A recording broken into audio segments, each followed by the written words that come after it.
Hello everyone. I've just been watching a channel called Stig of the Dump, and he's just put up a video about his game of Zombicide and shown us his painted figures, and I found that interesting because I've got this game Zombicide as well. I mean, it's been out quite a few years now, and you don't hear so much about it anymore. It's more or less been superseded by development of the game, which is set in the sort of fantasy medieval period, which is called Black Plague, which I have got my eye on. It looks like a really interesting game. But this was the original. Zombicide was the original. This is the rule book here. Anyone who's in the sort of wargaming sphere has almost certainly heard of this game. The original box set was supplemented with a lot of supplements and additions, other scenarios, toxic mole, there's a prison outbreak version of it, and so on. Now, you wouldn't. I'm mainly a historical wargamer, and this isn't the sort of game that you would think I would be interested in, but I am for a number of reasons. First and foremost is it's a really fun game to play. The game mechanic is really cleverly thought out and developed, and it plays really well, and you can play it solo as well. I painted these well over a year ago, probably getting on for 2 years ago now, and I really enjoy painting the figures as well. You can sort of go to town on them a little bit because you're not constrained by uniform requirements or historical accuracy or anything like that. But it does raise the question: where and when is this game set? When I was painting up, and it still does remind me of a lot of American movies, particularly B movies of the 1950s and 60s and so on. But there are elements of all kinds of films, John Carpenter films such as Assault on Precinct 13, that kind of thing. There's a character in it. These are all the zombies. I'm going to show you the survivors in a bit more detail later. But there's a survivor who I think is straight out of American Graffiti. So maybe that's just because my main kind of knowledge of American culture comes from TV and the movies. I have paid a very short visit to America, but I went there for a couple of weeks once. But yeah, my main kind of influences have been the screen, really, and that's how I chose to paint them. But you could set this game anywhere in the sort of post-Second World War era, really. So anywhere from the 1950s to the almost up to the present day. So I'll try and kind of like describe that a bit more as I show you these figures in closer detail. But another thing that I find interesting is the whole zombie phenomenon, and how zombie appearances and behaviour has become very sort of standardised in the present day. If you took the whole idea of the Walking Dead back beyond previous to this period, as I imagine it to be, previous to the Second World War, you could go back, like Black Plague has done, back to the Middle Ages and beyond. And interestingly, when Black Plague was first released, about the same time, Gripping Beast and Studio Tomahawk released a faction for Saga called Revenants. It's a limited edition. I bought it straight away, but I still have not got round to painting it. And just looking at it now, I mean, this could well be my next project. I don't know. I've got to paint it at some stage, and I enjoyed painting the Zombicide figures so much that I really don't know why I haven't got around to painting these. But my point is that the modern sort of zombie phenomenon is based around the spread of a virus, for instance. The zombies are flesh eaters, operating in a very kind of robotic way. Back in the Middle Ages, that wouldn't have been their belief in the undead. They certainly had a notion of the Walking Dead, as you can see from the Revenants. Lots of cultures have a fear and a dread of the undead, but it has to come more from their contemporary beliefs in the afterlife and attitudes towards heaven and hell and so on, and what actually happens to your physical remains when you die and that kind of thing. So what we think of as zombies nowadays has really kind of mutated away from that into something else. Probably the modern zombie phenomena stems from the Caribbean in the 19th century. There's an absolutely brilliant film which I can recommend if you haven't seen it, called The Serpent and the Rainbow. And the kind of premise behind this is of a scientist who is searching for a particular drug, and the reasoning behind that is that in the 19th century, when the slave trade was abolished, but slavery hadn't been abolished, so in other words, there were still people being employed as slaves on sugar plantations in the Caribbean and South America, and it was only the trade in slaves that had been stopped. So this is prior to the abolition of slavery. So that meant that the sugar plantations and tobacco plantations and so on in the Caribbean and South America had to find an alternative source of human slaves, and that was mainly done through illegal slave trading, which is why the Arab slave traders on the east coast of Africa really began to thrive at about that period. So you have missionaries and expeditions such as Livingstone going into the interior of Africa to try and preach against that trade on the east coast. I'm getting away from the topic of zombies here, but another was obviously to almost farm the slaves like animals and breed them in South America. But a third way was that they discovered, or that, well, this is almost a myth, but there is a kind of modicum of fact in this, that drugs were developed that could stupefy a person to the point that they appeared dead. It would suppress their breathing, they wouldn't react to pain and so on. They would, for all intents and purposes, be dead, and they would be buried, and then as soon as the night fell and the funeral service had taken place, the person who had effectively zombified them would dig them up and then use that person as a slave.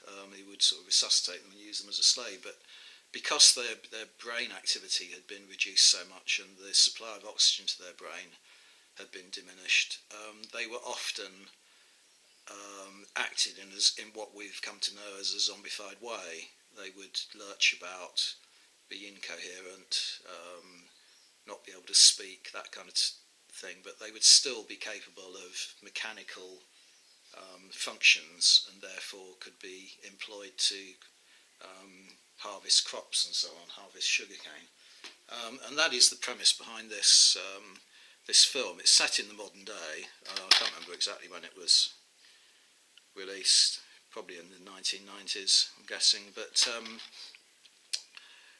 an American scientist is trying to find one of these drugs in Haiti, because it's obviously it will be a very useful anaesthetic tool as well if he can develop it. And he's sent by a pharmaceutical company into Haiti, and he falls into all kinds of gory and horrific practices, and crosses the path of a particularly evil politician who is employing witchcraft and voodoo and that kind of thing to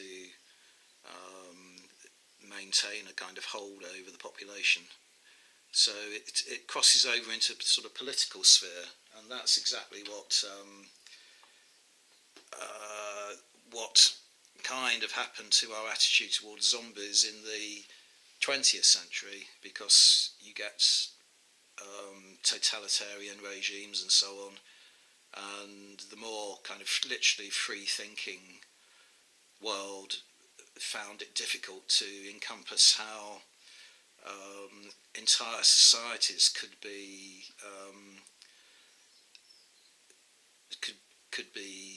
mustered in that way and act in a very kind of brutal, unthinking, unquestioning way. So our modern day attitudes towards zombies has got a kind of political element to it. I was very interested to hear a young student after the referendum result talking about how she was so aghast at the result of the referendum and our decision to leave Europe that she remarked that she felt she was living in a version of Invasion of the Body Snatchers, which really struck a chord with me, because that is exactly the metaphor that I employed many years ago, living through the Thatcher years. I just couldn't understand Margaret Thatcher's popularity, and really felt alienated from society, and that is what I think the zombie phenomenon nowadays has as its root. It's a feeling of being disconnected with everybody around you, feeling alienated, and that's why zombie movies and zombie games kind of resonate nowadays.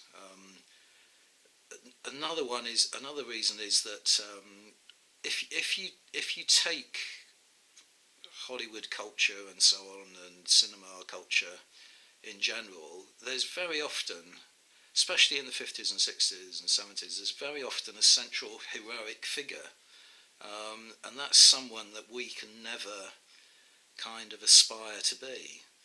But if you take everybody around you and reduce them by some contrivance, such as the spread of a virus or something, a plague that is transmitted through bite or through the air, and reduce them down to the level of zombified beings, then suddenly that elevates you to the status of a hero. So it's another way of kind of imagining yourself in a heroic role in society. I'm getting a little bit pretentious about this, but another thing I would say that it's not just something that young people can feel, because I'm quite elderly now, and I've always had a kind of issue with mobile phones and mobile technology. That when I'm out and about in the street, it is very important to me that I kind of interact with other people and with my surroundings, even if it's only in a very remote way. But if I see people walking around with their attention solely on their mobile device, I kind of feel a little bit insulted by that. But also, I feel that those people aren't really interacting with their world. They're acting in a zombie-like fashion. So you could almost say the next development of the zombie phenomenon is going to be something more to do with modern digital technology, with the internet, almost turning into what's that thing in Star Trek? Is it the Borg, where everybody has a kind of common connection, a common link. They're all interconnected. They all behave. Their responses are almost simultaneous. News gets around a lot faster. People react to it together. So it's increasing the volatility of society. And if you're not a part of that, if you spurn the use of things like mobile phones, then it does tend to alienate you. So it's all really about alienation. I'll stop at that point and show you these figures in a bit more detail anyway. Sorry for that waffle.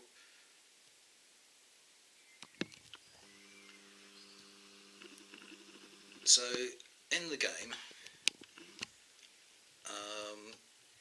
you have a number of different zombie types. The guy at the front there doesn't get seen very often. He is the abomination.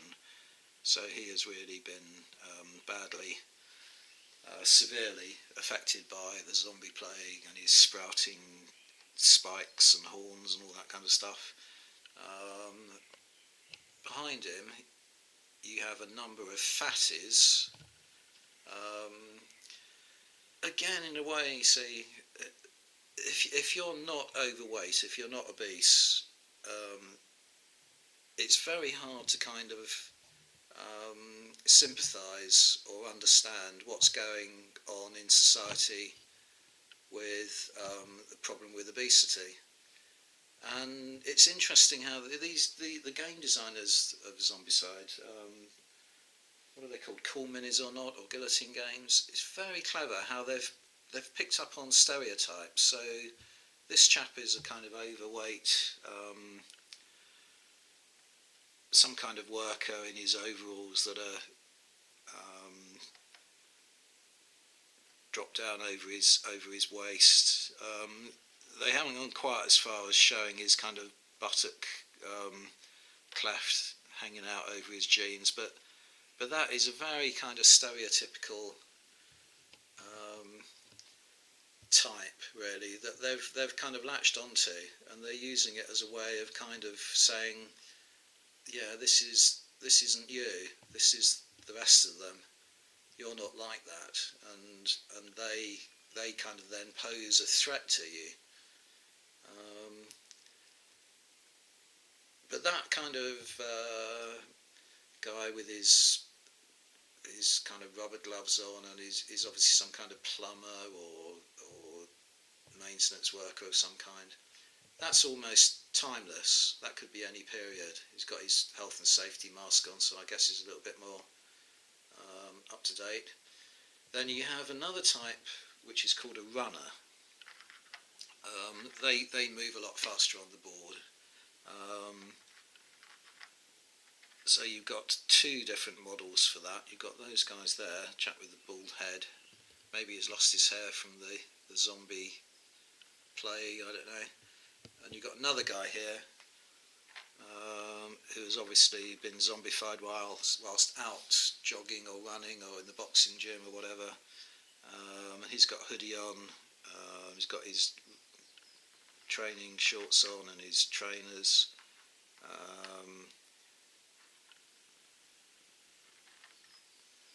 And he, to me, you see both these two types here, and I have to admit I'm guilty of this particular mass phenomenon. But until quite recently, I always enjoyed running, and I've taken part in a lot of half marathons in my life, going right back to the 70s. But if you're not, if my circumstances now, I'm not a runner, and I go out and I see everybody, seems to me, in the world out getting their exercise and acting in a very kind of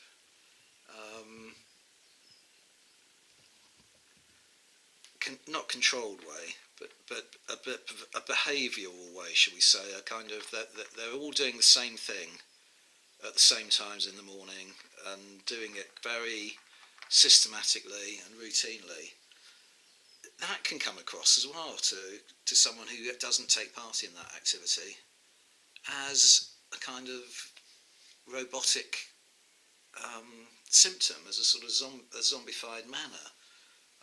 So you can begin to get a little bit paranoid about that as well. Right, and then outside of the runners, you then have walkers, and there's quite a few different types of walkers. You've got these guys here in their suits. Business suits could be set in any era. These hoodies and runners, they've all got fairly modern running gear on, so they would have to be anything from the sort of 1980s probably on. But the suits are almost timeless. The person next to them, the female character next to them, though, to my eye, is sort of straight out of the 1950s, which is why I chose to paint them in slightly garish colours. Oh, and I should say as well, by the way, that when I painted these, you can get hold of zombie army painter zombie paints, and in particular for the zombies I did use, it's probably going to be two, this zombie shader. It had the effect of kind of allowing me to paint them a little bit more quickly, but also to kind of dirty them up, to make them look as though they hadn't been paying much attention to their personal hygiene and the state of their clothes and so on. And another paint that you can see there that I used, I've applied quite a lot of a gory red colour that came in the paint set, and I've also used that on the bases to kind of look as though they're not only dripping blood, but they're trailing kind of bloody footprints along as they go.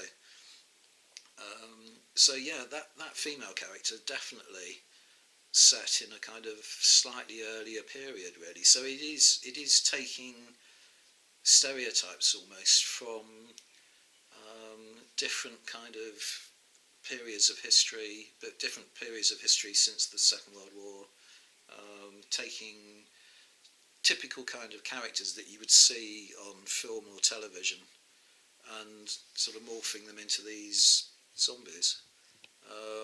Another one there, a guy in sort of jeans and a vest.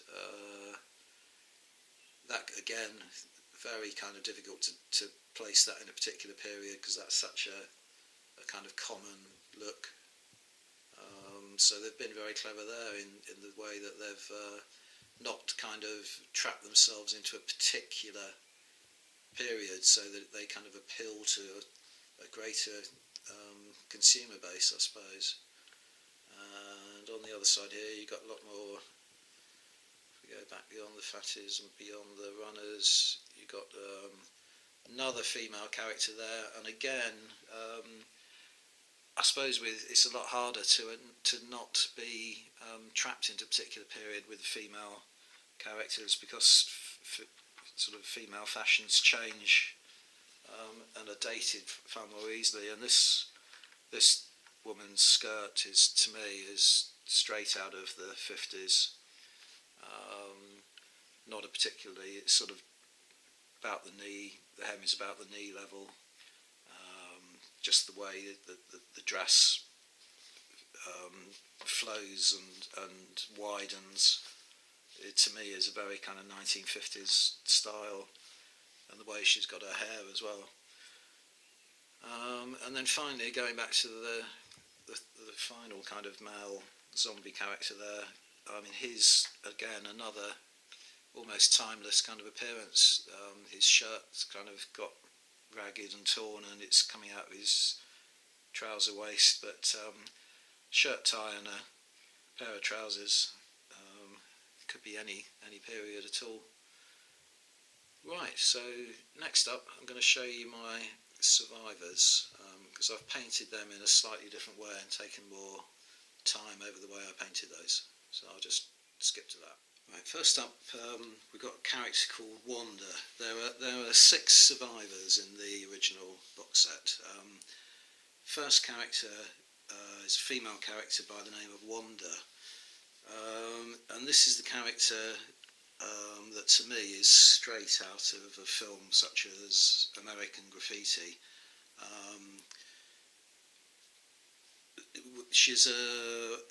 Her background story is that she was a hard-working, feisty sort of waitress on one of these roller-skated waitresses who serves at a drive-in hamburger joint or something like that. So she skates from car to car, takes their orders, and then delivers their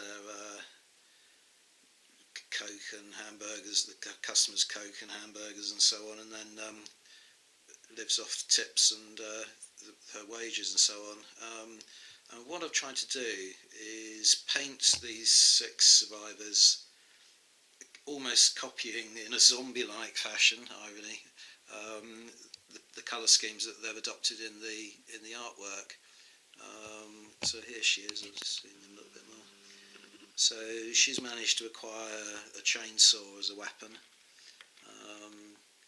She's got something else like a sawn-off shotgun tipped into her apron there. Yeah, so I've painted them up in colours that I think match the original artwork, and haven't used shades or anything like that. I've tried to keep the colours much brighter to distinguish them from the zombie pieces on the board. I'll just go back briefly to my somewhat pretentious ramblings about zombies, but I was saying earlier about how attitudes to zombies, kind of the way zombies are portrayed in movies and so on, and in the media, has altered as years go by. And I was talking about the totalitarian regimes of the 30s and how the sort of state of those nations' minds was kind of portrayed as a sort of zombie-like process. To me, that 1950s period in American history is the kind of archetypal opposite of that. The Cold War was going on by this stage.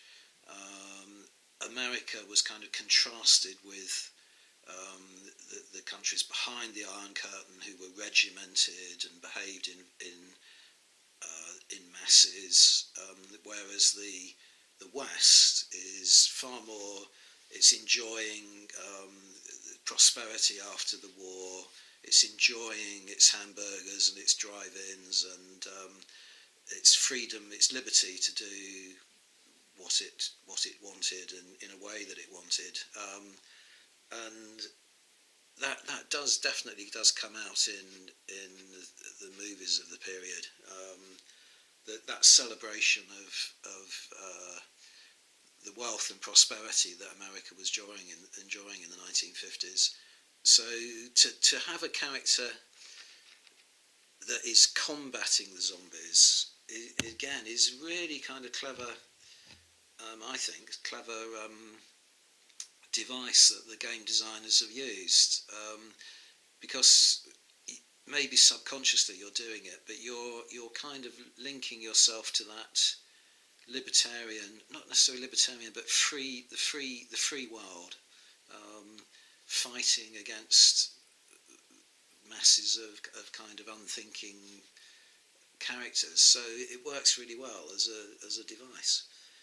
But anyway, that's enough of that. That's Wanda. On to the next one. Right, next character goes by the name of Doug, and his background story is that he was a kind of stressed out office worker. not able to reach his full potential in his life, and suddenly the zombie plague comes along, and he leaps into action, really.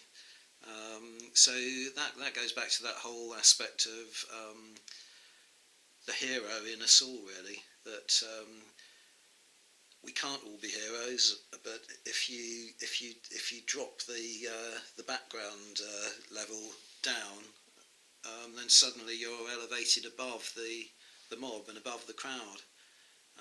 And it does another sort of sinister element. Let's zoom in on the figure while I'm talking about this.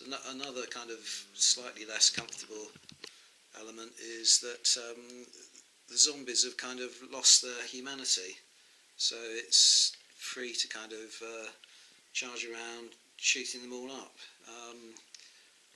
which is one of those kind of unfortunate aspects of American society that it's hard for us in the UK to understand gun laws and how closely Americans associate gun ownership with freedom, really, and their ability to be able to protect their freedoms. Whereas in the UK we kind of adopt a different attitude that if you do go around and you see people carrying arms, then it's a threat in its own regard. That gun violence can break out at any moment. So it's an interesting split in the two Western cultures, really. That won't be resolved probably in a long time. But anyway, once again, I've tried to paint this figure exactly as I've just shown you on the card. So he's still wearing a lot of his office gear, but he's kitted himself out with a couple of Uzis and a satchel to carry some ammunition in.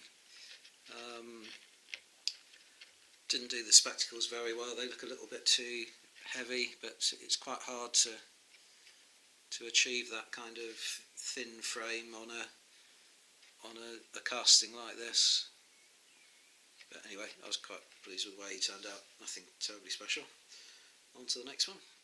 Right, the next character is called Josh, and he's quite an interesting character because he is the sort of almost contradiction to everything else I've been saying. That his background story is that he was a bit of a renegade. I think he was a petty criminal. He's got his hoodie on, so he's almost one of those threatening types that you sort of try to avoid and you see as a threat in real life. But he's now come into his own because some of the skills he's learnt as a petty criminal are coming in useful in keeping him alive in the sort of post-apocalyptic world.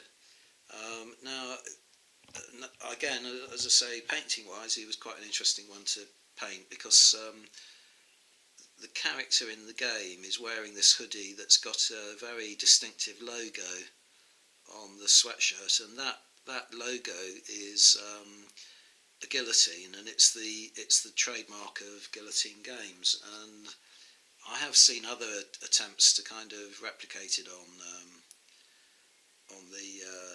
the internet, and I had a go myself. But the way I went about it was to try and make my own transfer. So I grabbed an image off the net, probably not probably breaking a few laws, and pasted it onto his shirt. It worked very well, other than because I was using a clear transfer paper. I printed it on a clear transfer paper. I should really have painted the patch underneath the transfer white. So what's happened is the grey of the shirt is showing through the clear plastic of the guillotine. So the guillotine is grey rather than white. But I wasn't going to go back and correct that after the event, so I can live with that. but I was quite pleased how that turned out. And the Gene colours, there was a paint in the zombie paint range, the war paints, army painter paint set, that I thought was a good colour for Gene. So I use that for other models as well now. If I'm painting Gene's sort of modern conflicts or something like that, I can use that.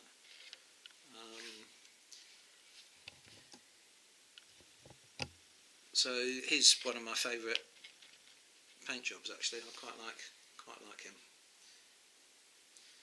Right, on to the next one.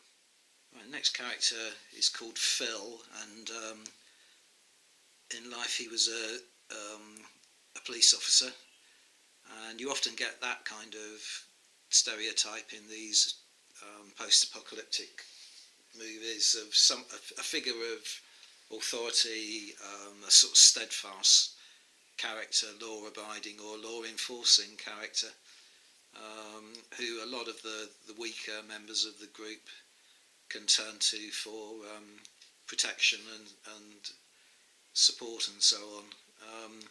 But that particular character in themselves is kind of forced into a position of even greater responsibility. So they have to develop the attributes that they already had, and they find themselves confronted not just with the previous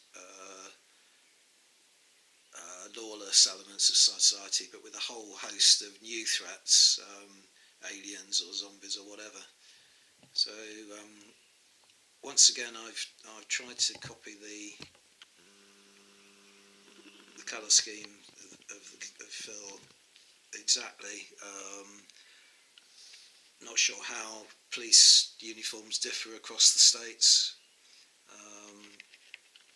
The badges on him haven't painted enough detail for you to be able to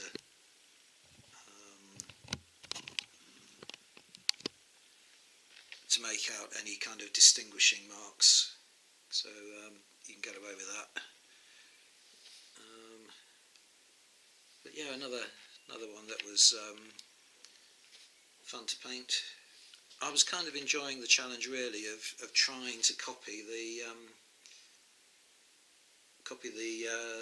colour schemes of the characters. So that was an interesting element to painting them as well. It's just trying to develop my skills that I could reproduce something rather than just splashing colours on and seeing if they worked or not. Actually trying to get a kind of target effect from the very beginning. Next one. Okay, next character is called Ned. He's yet another stereotype. He's a kind of loner, survivalist type character who's already feeling pretty alienated from society and is expecting the worst out of future events. So he's just proved right when zombies hit town. So he's almost ready to go right from the start. He's well equipped with his own weapons and his survival gears, and he just sets out. And so he's clearly got the right attitude to survive in post the apocalypse, and also he can meet up with other characters who he can sort of help one. They can help one another, but he's an outsider to that crowd as well. And again, try to copy the colour schemes exactly. Find paints that match the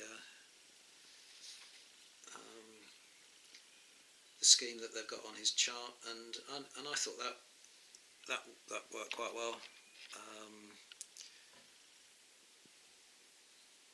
There's little things that you really can't see at a distance, but I don't know if I'll be able to zoom in accurately enough closely enough. But he's got a kind of, underneath his outer jacket, he's got like almost like a lumberjack shirt. Don't know whether that's going to come out or not. but it's like a checked shirt, red with kind of black lines.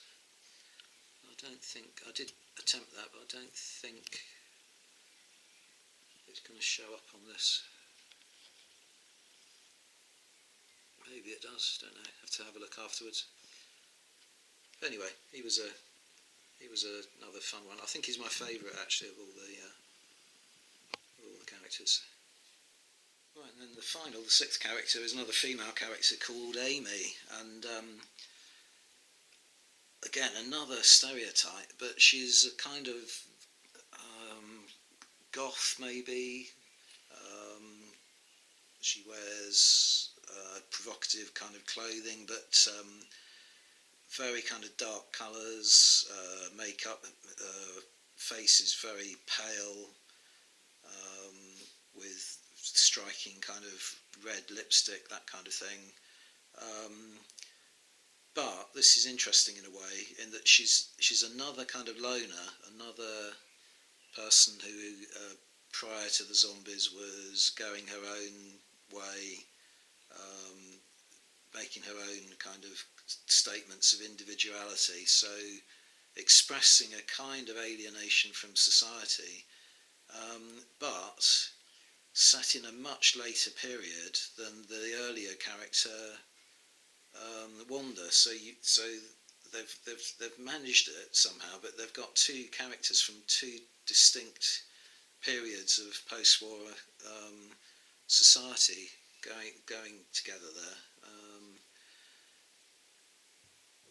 Anyway, she was probably the hardest one to reproduce, not least because of the fishnet stockings. Another unfortunate thing about this particular figure, which you can probably see there, the plastic that the figures are made from is fairly robust, but her sword was already bent in the pack, and wasn't really able to straighten it out. It's meant to be a kind of samurai sword, so it shouldn't be that curved. Should be a lot straighter than that, so I had to live with that. And the fishnet stockings I had great difficulty with. I've made them very clumsy, in that the spaces between the lines are a lot more exaggerated than they are on the character, but it's the best I could do. And I discovered that the best way I could get the effect, originally I tried to paint the lines of the stockings to get the fishnet effect, and I discovered, having made a complete hash of it for several attempts, because the lines just kind of spiral around the leg and go down and down to the ankle, and then the next line you paint has to be parallel with that and so on, and you get a really unrealistic effect. I discovered it's much easier to paint the legs a dark colour and then to paint the diamond shapes of the spaces, and it means that the fishnet effect, it's not a neat kind of, they're not neat parallel lines, but in real life they wouldn't be anyway, because they would wrap around musculature and so on, and they wouldn't be straightforward parallel lines. They wouldn't be a kind of neat straight line. So I discovered that by accident, really, in despair, thinking, oh, how am I going to do this? And it worked quite well, other than that it's my painting skills are not good enough to reproduce lots and lots of small diamonds, so I just did lots of larger ones. So it works, and from a distance it works even better. And yeah, I tried to give her a kind of paler face, rouged kind of lipstick or whatever, and but she is still she has still got that feminine element of the sort of pink colours of her bag on her back, she's wearing a kind of two-piece outfit that again has got like a check pattern in it, but same again. I don't know whether my resolution on my camera and the lighting in here is going to allow you to see that. Well, maybe you can, yeah. So I did manage to get a sort of pattern into it. Anyway, that's it. That's my my Zombicide game, and a little discussion about zombies in history, really. So I hope you enjoyed that. Thanks very much for watching, and I'll see you on the next video. Bye for now.